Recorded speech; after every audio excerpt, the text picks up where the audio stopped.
শ্রমিক মালিক গর্ব দেশ, স্মার্ট হবে বাংলাদেশ, এই প্রতিপাদ্যে নানা আয়োজনে সারা দেশে মহান মে দিবস পালিত হয়েছে। বিভিন্ন জেলায় বেলুন ফেস্টুন উড়িয়ে শোভাযাত্রা এবং আলোচনা সভা অনুষ্ঠিত হয়। শ্রমিক সমাবেশে বক্তারা অধিকার রক্ষায় সবাইকে সোচ্চার হওয়ার আহ্বান জানান। প্রতিনিধিদের পাঠানো তথ্যচিত্রে ডেস্ক রিপোর্ট। মে দিবস উপলক্ষে সকালে নওগাঁ জেলা আওয়ামী লীগ কার্যালয়ে আলোচনা সভায় খাদ্যমন্ত্রী সাধন চন্দ্র মজুমদার বলেন, বঙ্গবন্ধু শেখ মুজিবুর রহমান বৈষম্যের বিরুদ্ধে সবসময় সোচ্চার ছিলেন। শ্রমিকদের অধিকার নিশ্চিতে চট্টগ্রামে বিভিন্ন কর্মসূচি পালিত হয়েছে।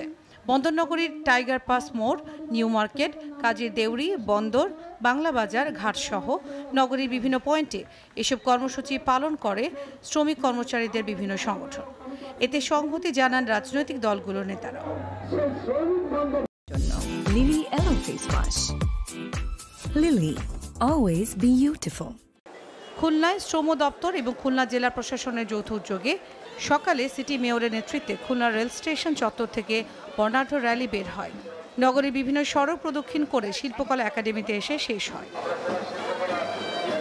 ময়মনসিংহে আঞ্চলিক শ্রম দপ্তরের আয়োজনে জেলা পরিষদ সম্মেলন কক্ষে আলোচনা সভার আয়োজন করা হয়।